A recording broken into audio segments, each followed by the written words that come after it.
Bonsoir à tous. Merci de choisir Dark TV une fois de plus. Vous êtes sur Santé Plus, l'émission qui vous permet d'avoir des idées claires sur des sujets de santé. Et aujourd'hui, nous allons parler de la faiblesse sexuelle, de l'impuissance sexuelle masculine et de l'éjaculation précoce. Et pour en parler, nous recevons Dr Richie Djongwe, qui est médecin généraliste, mais pour le moment en urologue en formation, on va dire comme ça. Docteur, bonsoir. Bonsoir. Bienvenue. Merci. Alors, docteur, première question, juste pour vous mettre à l'aise. Comment vous vous sentez? Ça va, il n'y a pas de souci, il n'y a pas de pression, ça va. Alors, ça consiste en quoi être un urologue? C'est quoi l'urologie de façon bref? Merci pour la question. L'urologie, c'est une branche spécialisée de la médecine. Elle est médico-chirurgicale et elle traite des pathologies de l'arbre urinaire.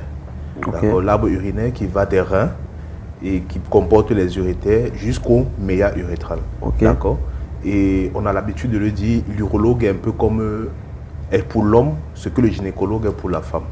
D'accord. Parce que nous prenons en compte également tout ce qui est...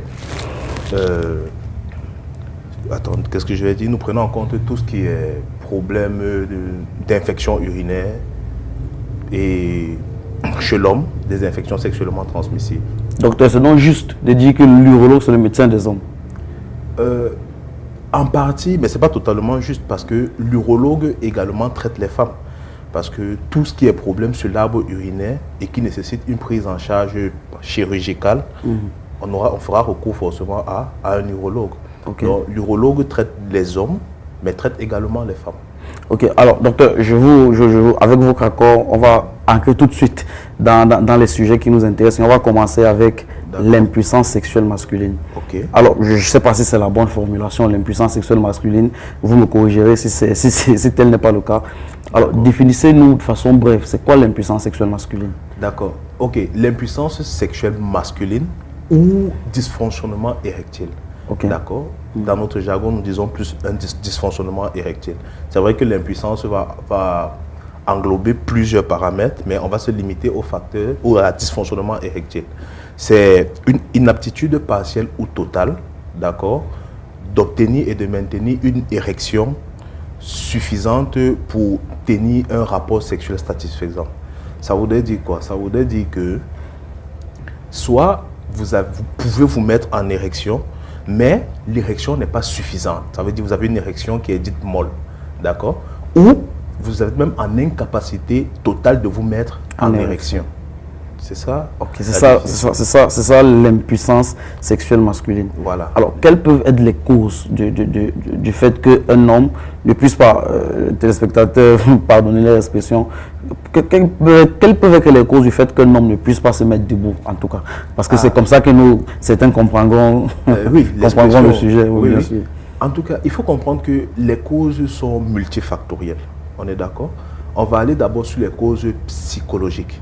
C'est très important parce que ce sont des causes qui vont toucher généralement les hommes qui ont un âge inférieur à 40 ans. On est d'accord? Dans les causes psychologiques, il y a le stress, il y a l'anxiété. Vous conviendrez avec moi que toute personne stressée ou une personne anxieuse, c'est difficile de faire certaines choses. Bien sûr, tout à fait. Donc c'est difficile de se mettre en érection. Il y a le stress, il y a l'anxiété. Il y a également la peur de ne pas pouvoir faire un rapport sexuel satisfaisant. Ça voudrait dire que vous avez tellement envie de bien faire que s'installe un sentiment de peur. Alors là, vous vous retrouvez dans une inhibition totale, vous êtes dans les difficultés de pouvoir faire ce rapport sexuel-là. D'accord? Là, c'est quelques causes psychologiques que nous pouvons citer. On ne va pas tout citer ici. D'accord? Également, nous avons des causes médicamenteuses. Il y a certains médicaments qui vont inhiber votre capacité à faire un rapport sexuel. Ce n'est pas forcément le cas chez tout le monde, mais certaines personnes vont se retrouver dans ce genre de situation, telles que les antihypertenseurs, les antidiabétiques. On est d'accord? Et il y a également les anxiolytiques et les antidépresseurs. Bien sûr, on va citer juste quelques éléments par rapport à ça. Également, il y a certaines maladies qui vont également... docteur, avant de poursuivre, il faut qu'on s'arrête sur les causes médicamenteuses que vous venez d'énumérer. Oui. De façon, est-ce que vous pouvez être un peu plus simple pour que nos téléspectateurs comprennent mieux? Parce que lorsque vous parlez d'anxiolytiques, d'antidépresseurs, les téléspectateurs peuvent être perdus. Est-ce que vous pouvez être un peu plus simple, plus terre à terre? C'est quoi un anxiolytique? C'est quoi un antidépresseur, par exemple? Bon, Les anxiolytiques et les antidépresseurs sont des médicaments qui sont donnés par les professionnels de la santé, nos collègues en psychiatrie, pour soigner certains troubles de l'humeur, du comportement, certains troubles dépressifs. Je ne voudrais pas citer le nom explicite. Oui, bien sûr, tout à fait, D'accord. Tout à fait, voilà. D'accord. Ok, donc c'est des médicaments en fait qu'on prescrit aux patients pour les détendre un peu. Voilà. On va le dire en gros. Bien sûr. Mais certains de ces médicaments peuvent être la cause de l'impuissance. Peuvent être la cause d'un dysfonctionnement érectile ou d'une impuissance sexuelle, comme vous le dites. D'accord. Merci beaucoup, docteur, pour cet éclaircissement. Alors, vous étiez en train de parler de maladies qui peuvent être... Voilà, bien, merci. Je parlais de certaines maladies ou des complications liées à certaines maladies, parmi lesquelles nous pouvons citer le diabète, l'hypertension, qui sont des pathologies chroniques qui peuvent, si le suivi n'est pas adéquat, à la longue provoquer des troubles au niveau de la fonction érectile. D'accord. En dehors de ça, il y en a tellement. Il y a aussi certaines interventions chirurgicales au niveau de la sphère urologique, bon, au niveau du pelvis, qui, si on ne fait pas attention, on peut atteindre les nerfs érectiles et provoquer à la longue un trouble de l'érection. D'accord. D'accord. On retient trois grandes causes, les causes psychiques, les causes médicamenteuses et des maladies chroniques, et certaines maladies chroniques. Voilà, et certaines pathologies. Oui. Docteur, on continue. Quelles peuvent être les conséquences de l'impuissance sexuelle masculine? Ça peut être quoi les conséquences? Voilà. Et cette question, merci beaucoup pour cette question, elle est très intéressante parce que les causes, le côté psychologique étant très important, d'accord, il y a également le côté rétrocontrôle. Ça voudrait dire quoi? La conséquence est premièrement la perte de l'estime de soi. D'accord? C'est très important. C'est très important. Une personne qui a des difficultés à se mettre en érection, le foyer est en difficulté. La personne en elle-même d'abord est frustrée. Sa partenaire également est frustrée. Et une personne qui est frustrée dans le lit conjugal, en termes de rendement, généralement, même dans la vie quotidienne, va être frustrée, ne sera pas à l'aise, aura une perte de l'estime de soi. D'accord? Et c'est pour ça qu'on va venir peut-être après sur le traitement. Le côté psychologique est très important. C'est l'une des principales causes. On ne va pas entrer dans plus de détails. C'est l'une des principales causes, le côté psychologique. Ok. Alors, est-ce qu'il y a des conséquences médicales de l'impuissance sexuelle masculine? C'est-à-dire, est-ce que quelqu'un qui est impuissant, par exemple, peut avoir d'enfants? Est-ce que ça ne va pas créer d'autres maladies? Voilà. En fait, il faut comprendre que quelqu'un qui ne peut pas maintenir un rapport sexuel conséquent ne pourra pas faire un rapport sexuel et qui va aboutir à l'enfantement. D'accord?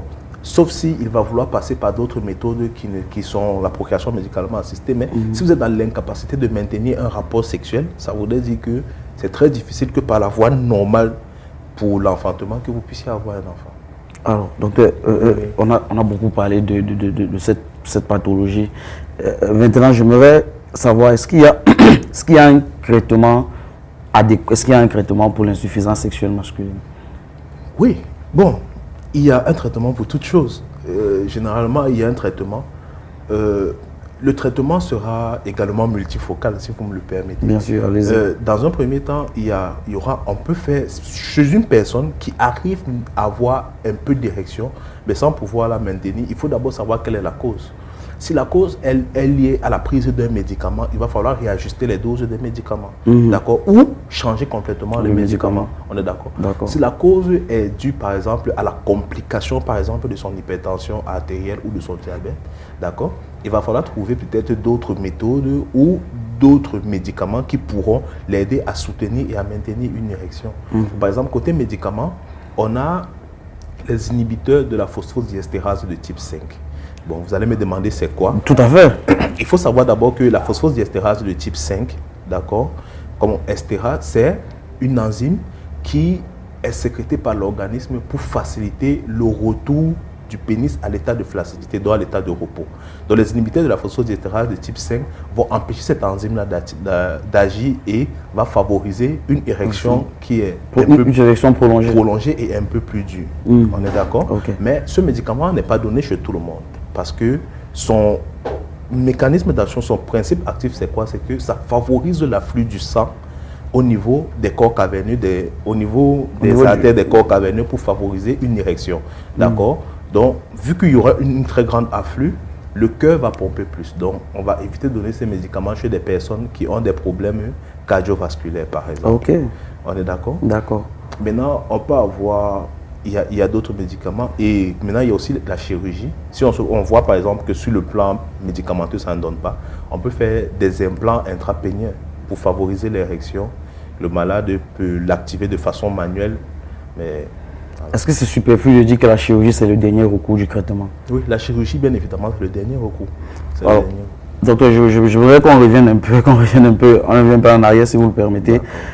Dites-nous, est-ce qu'il y a parce qu'une personne peut avoir un problème d'érection sur une soirée et puis la personne va directement à l'hôpital se plaindre du fait que voilà, elle n'a pas eu de elle n'a pas pu être, son érection n'a pas pu être prolongée.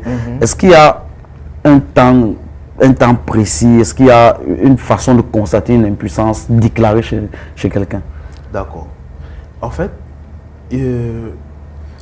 quand une personne viendra nous voir par exemple et nous dira ok, j'ai eu des difficultés par exemple à avoir un rapport sexuel, nous allons lui poser plusieurs questions, à savoir est-ce que vous avez déjà eu l'habitude de vous retrouver dans ce genre de situation?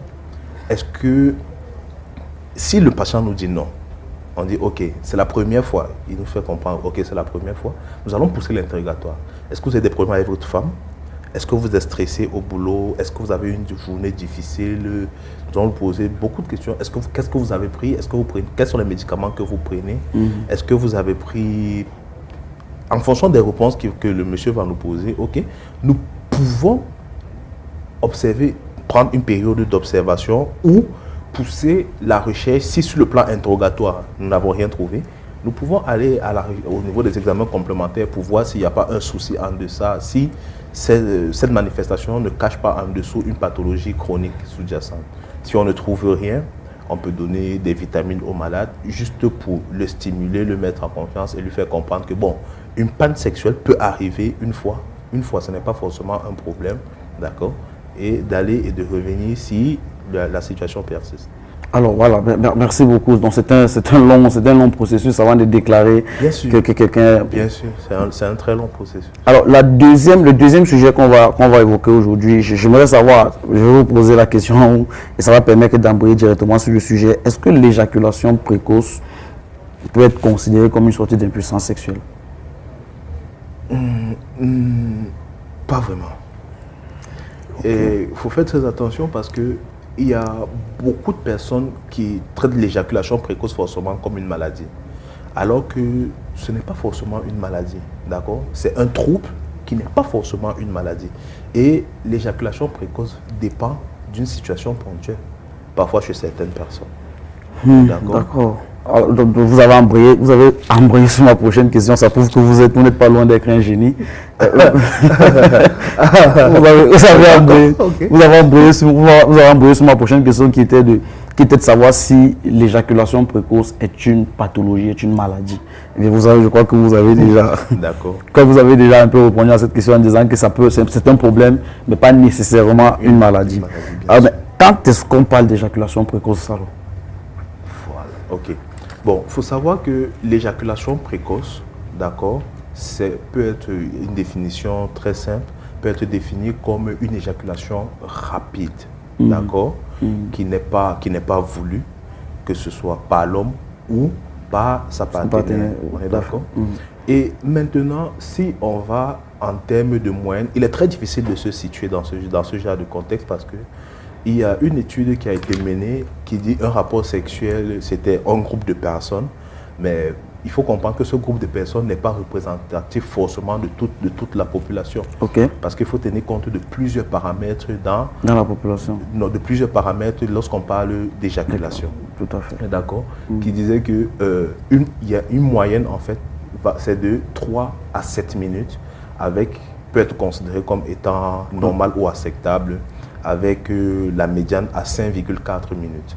On est d'accord? Donc, il disait dans cette étude qu'en dessous de 2 minutes, 1 à 2 minutes, on peut dire que l'éjaculation est rapide Et au-delà de 10 minutes, on dit c'est trop long.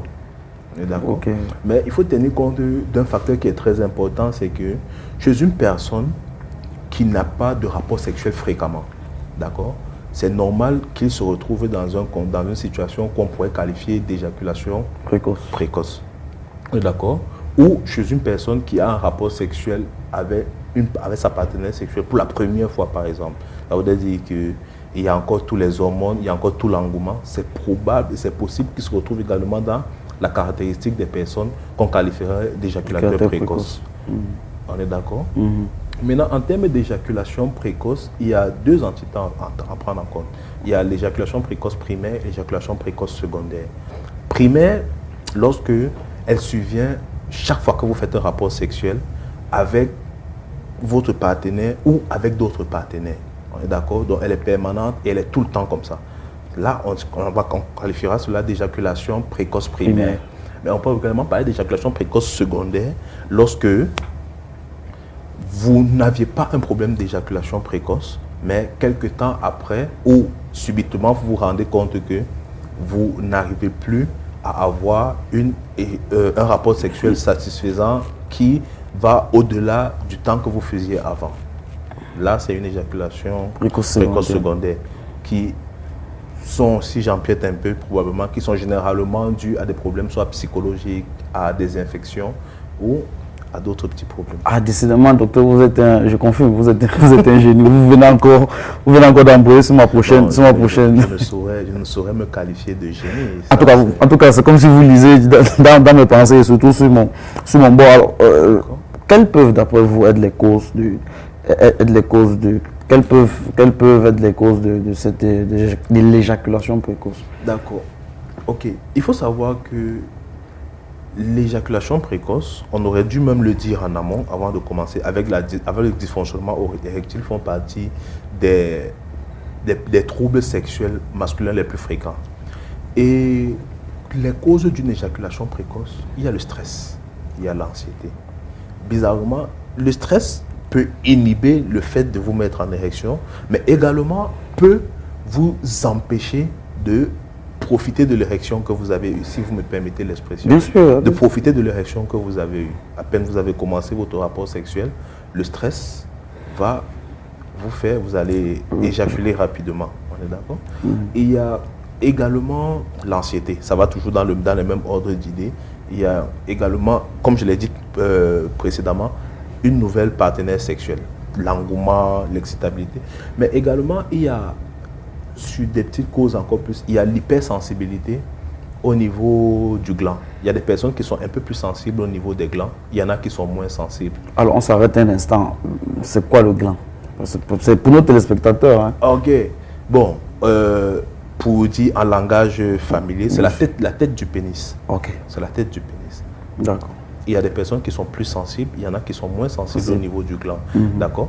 Et il y a aussi au niveau de l'éjaculation, des personnes qui auront une hyper-excitabilité au réflexe de l'éjaculation. Ces personnes sont plus exposées à éjaculer plus rapidement. Alors, docteur, puisque nous sommes dans les causes de l'éjaculation précoce, il y a une question qui préoccupe beaucoup de jeunes aujourd'hui. Est-ce qu'on peut considérer la masturbation comme étant l'une des causes de l'éjaculation précoce? Ok. La masturbation. Ça, c'est une question qui est pertinente. Bon, comme toutes les autres, bien sûr. Il faut déjà savoir le pourquoi vous faites de la masturbation.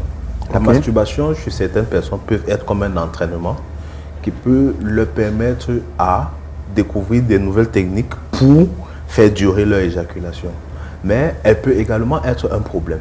Si vous devenez accro à la masturbation, vous risquez également ne plus parfois avoir l'envie d'autre chose. Donc la masturbation peut avoir un effet de formateur, peut avoir un effet bénéfique si vous pouvez le faire à but thérapeutique ou dans l'apprentissage, mais si vous le faites et vous devenez accro juste par plaisir, là, ça devient un problème. Ça devient un danger. Donc, en gros, la masturbation peut être un danger, mais en même temps peut aussi avoir un effet formateur. Peut aussi à la moindre mesure, peut également aider certaines personnes à mieux se préparer ou apprendre de nouvelles. Un couteau à double tranchant. Alors. Voilà. Alors, docteur, on arrive bientôt au thème de notre émission. On a presque tout vidé déjà. Puisque l'éjaculation précoce, pardonnez-moi, n'est pas une pathologie, donc on peut pas. Je voulais vous poser la question, comment on en guérit? Mais comme ce n'est pas une pathologie, est-ce qu'on peut parler de guérir? En fait, on peut essayer de sortir de cette situation. D'accord? Ok. On peut essayer de sortir de cette situation, comme je l'ai dit, en apprenant. Par exemple, je vais énumérer 2 situations. Dans un premier temps, avec votre partenaire sexuel, parce que c'est un problème généralement qui peut créer de la scission et la division dans le foyer, dans le couple, dans la relation, on est d'accord, des frustrations. L'une des techniques qui est décrite, que les sexologues décrivent, c'est pendant que vous faites le rapport sexuel, au moment où votre partenaire sexuel sent que, quand vous sentez que l'éjaculation est en train d'arriver, elle se retire et vous fait sortir et elle patiente le temps que l'excitation diminue. On est d'accord? Cela va permettre à chaque fois de recommencer comme si vous recommenciez à zéro. On est d'accord? Ok. Ça, c'est premièrement. Et deuxièmement, il y a une autre technique. Quand vous sentez que l'éjaculation vient, vous pincez le gland au niveau de son frein. Vous tenez le gland entre le pouce et l'index au niveau du frein, vous appuyez pour faire retourner le réflexe de l'éjaculation. Vous appuyez quelques secondes. Juste en bas, en bas de la tête. Là. Voilà, en bas, voilà. Au niveau jusqu'en bas de la tête, vous appuyez quelques secondes pour permettre au réflexe de l'éjaculation de repartir. Et les sexologues demandent de le faire à chaque fois pendant au moins 20 minutes. D'accord? D'essayer de maintenir le rapport sexuel pendant 20 minutes et de le faire à plusieurs reprises. Cela va permettre à la longue de sortir, du moins, voilà, d'augmenter votre temps des rapports sexuels. Mais également, il y a certains médicaments qu'on peut donner. Comme je vous ai dit, il y a des patients qui ont une hypersensibilité au niveau du gland, d'accord? Il y a des sprays qu'on pulvérise à l'application locale, d'accord, qui vont permettre de réduire la sensibilité au niveau du gland et vont permettre de faire durer un peu plus le rapport sexuel, d'accord? Merci beaucoup, docteur, d'avoir répondu à toutes nos questions. Alors, docteur, on a fini avec notre... Je vais vous laisser la parole pendant peut-être le temps que vous voudrez pour donner un petit conseil de santé à nos téléspectateurs qui nous écoutent en ce moment. Ok, ben, merci. Bon, tout ce que je peux dire, c'est que ce genre de problème, que ce soit le dysfonctionnement érectile, que ce soit l'éjaculation précoce, ça ne vous touche pas seul. Beaucoup de personnes sont concernées par cela et l'idéal, c'est d'en parler. Parce qu'on trouve une solution à un problème donné que lorsqu'on en parle. Il faut en parler et il ne faut pas avoir honte. Ce sont des situations comme beaucoup d'autres. Quand vous parlez, c'est facile d'avoir une solution. Et en plus, faites du sport, mangez sainement, vivez sainement et le reste s'améliorera de lui-même. Voilà. Merci beaucoup, docteur, d'avoir accepté notre invitation. Merci de m'avoir invité. Je rappelle que vous êtes le docteur Rishi Djongwe, vous êtes médecin généraliste et actuellement en formation en neurologie. Nous vous souhaitons donc bon vent et nous espérons que très bientôt vous serez un nouveau médecin urologue dans le monde entier. Inch'Allah. Prenez soin de vous et surtout prenez soin de votre santé. Bonne suite des programmes. Sundak TV, la télévision de tous les regards. Bonsoir.